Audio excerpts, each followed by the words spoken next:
चलिए तो आज हम जानते हैं मैथमेटिक्स के कुछ बेसिक रूल्स के बारे में, यानी कि इनको बहुत ज़रूरी है आपको पता होना। तो पहला नियम क्या है? तो 8 नियम अपन देखेंगे टोटल। पहला नियम है अच्छे से जोड़ना। अब यहाँ पर जोड़ने का मतलब क्या है? यानी कि अगर ये नियम कहीं पर लागू नहीं होता है तो वहाँ पर किसी भी संख्या को जोड़ा नहीं जा सकता। नियम क्या है कि समान जात, समान घात और समान चिन्हों वाले संख्याओं को ही आपस में जोड़ा जा सकता है और उत्तर में वही चिन्ह रखा जाएगा जो बड़ी संख्या के सामने रखा गया है। इसका मतलब क्या है? समान जात का मतलब है कि हमेशा किसी संख्या को यानी 2 3 4 को 2 3 4 से ही जोड़ेंगे, x को x से ही जोड़ा जा सकता है, y को y से ही जोड़ा जा सकता है, a को a से ही जोड़ा जा सकता है, p को p से ही जोड़ा जा सकता है। यानी जात समान होनी चाहिए। किसी एक जात की संख्या को उसी जात की संख्या से जोड़ा जा सकता है, किसी अन्य से नहीं। यानी अगर 2 + x करेंगे तो कोई उत्तर प्राप्त नहीं होगा, अगर x + y करेंगे तो कोई उत्तर प्राप्त नहीं होगा, लेकिन x + x करेंगे तो उत्तर प्राप्त हो जाएगा। लेकिन अगर x + x² करेंगे तो भी कोई उत्तर प्राप्त नहीं होगा। क्यों? क्योंकि यहाँ पर जात समान है, चिन्ह समान है, लेकिन घात अलग है। तो तीनों चीज़ों का होना आवश्यक है, जात भी समान, घात भी समान और चिन्ह भी समान।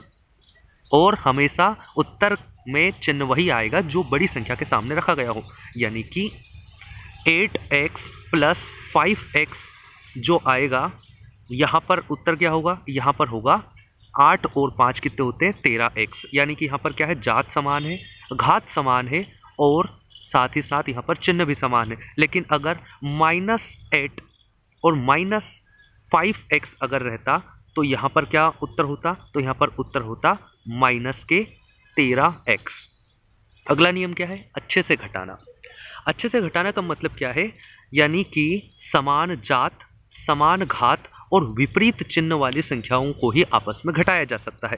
यानी कि x को हमेशा x में से ही घटाया जा सकता है, y को y से ही, 2 3 4 यानी संख्याओं को गिनतियों से ही, a को a से ही घटाया जा सकता है। अन्यथा a को x से, x को y से, y को 2 से, 4 को y से नहीं घटाया जा सकता। और चिन्ह विपरीत होने चाहिए, यानी माइनस को माइनस से या प्लस को प्लस से नहीं घटाया जा सकता। और साथ में घात भी समान होनी चाहिए, यानी x² को हमेशा x² से, y² को हमेशा y² से घटाया जा सकता है। अन्यथा अगर x² को x³ या x² को y² से नहीं घटाया जा सकता, चाहे चिन्ह विपरीत ही क्यों ना हो।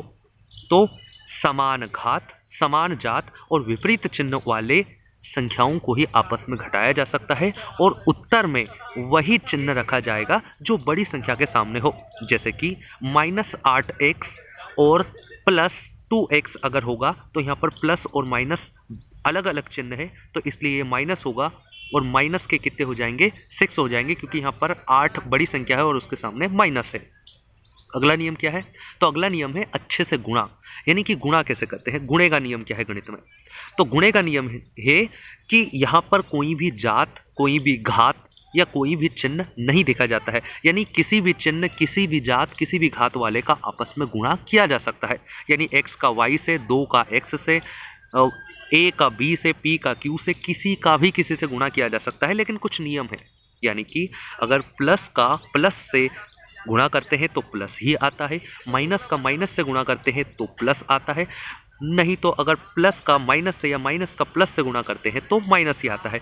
यानी कि समान चिन्हों वाली संख्याओं का आपस में गुणा करने पर प्लस और विपरीत चिन्हों वाली संख्याओं का आपस में गुणा करने पर माइनस प्राप्त होता है। और यहाँ पर एक सीक्वेंस है, यानी कि जब गुणा करते हैं तो किन किन चीज़ों का ध्यान रखा जाता है? तो सबसे पहले हम चिन्हों का गुणा करते हैं, यानी कि चिन्हों का गुणा करते हैं, उसके बाद हम संख्याओं का गुणा करते हैं, उसके बाद हम अंत में चर, यानी जितनी भी चर संख्याएं x y a b c d ये जो है इनका गुणा करते हैं। यहाँ पर 2 कंडीशन बनती है चर संख्याओं के गुणा में कि अगर चर संख्याओं में अगर घात समान है तो क्या होगा? तो अगर घात समान है और उनकी जात भी समान है तो आपस में घातें जुड़ जाती हैं। यानी कि अगर x² का गुणा अगर हम x² से करते हैं तो ये x की घात 4 हो जाएगी। वहीं अगर असमान चर हैं यानी एक्स वाई का आपस में गुणा कर रहे हैं तो ये जैसे के तैसे ही लिख लिए जाते हैं।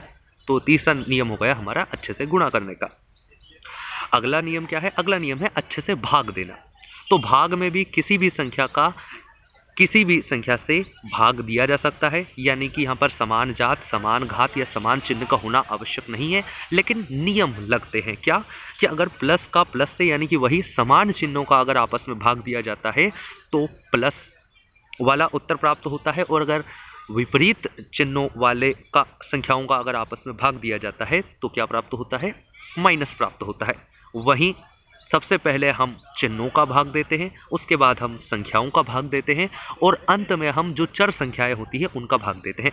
और यहाँ पर चर संख्याओं में दो कंडीशन है कि अगर चर समान है तो जो घातें रहती हैं वो आपस में घट जाती हैं। गुणे का विपरीत है, घातें घट जाती हैं। और अगर चर संख्याएं असमान है तो वो जैसी की तैसी ही लिख ली जाती हैं। अगला नियम क्या है? तो अगला और पांचवा नियम अपना है एलसीएम का, यानी कि कहाँ पर गणित में हम एलसीएम लेते हैं या एलसीएम का प्रयोग करते हैं।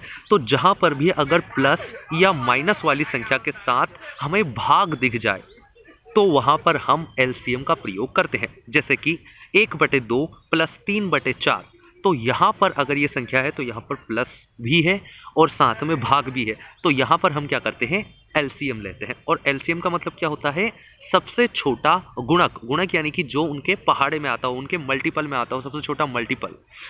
तो यहाँ पर इसमें हमारा जो तरीका रहता है वो क्या रहता है कि सबसे पहले जो भी हर वाली संख्याएं हैं, उन जितनी भी संख्याएं दी हैं उनका एलसीएम लेते हैं, और एलसीएम लेने के बाद क्या करते हैं? एक एक संख्या लेते हैं और उसके हर से भाग लगाते हैं एलसीएम वाली अंक में, जो भी एलसीएम प्राप्त हुआ है, और जो भी संख्या बचती है उसका उसी के अंश में गुणा करते हैं, और इस प्रकार हम एलसीएम का प्रयोग करते हैं। तो 5 रूल कौन कौन से देखे?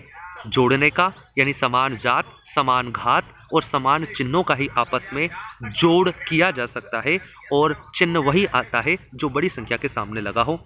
दूसरा नियम क्या है? घटाने का नियम, यानी समान जात, समान घात और विपरीत चिन्हों वाले संख्याओं का ही आपस में गुणा किया जा सकता है, और अंत में चिन्ह वही आएगा जो बड़ी संख्या के सामने है। गुणे का क्या है? किसी भी जात, किसी भी घात, किसी भी चिन्ह का आपस में गुणा किया जा सकता है, लेकिन सबसे पहले किसका? चिन्ह का, फिर संख्या का, फिर चर संख्याओं का आपस में गुणा किया जाता है। चर में अगर घात समान है यानी कि चर समान है तो घातें जुड़ जाती हैं, चर असमान है तो जैसे के तैसे ही लिख लिए जाते हैं। वहीं समान चिन्हों का आपस में गुणा करने पर प्लस और विपरीत चिन्हों का आपस में गुणा करने पर माइनस प्राप्त होता है। भाग में भी किसी का भी भाग किसी से भी दिया जा सकता है, लेकिन वही समान चिन्हों का भाग देने पर प्लस और विपरीत चिन्हों का भाग देने पर माइनस प्राप्त होता है। वहीं अगर चर समान है तो घातें घट जाती है। वहीं एलसीएम जब भी प्लस या माइनस के साथ अगर भाग दिख जाए तो वहाँ पर हम एलसीएम का प्रयोग करते हैं।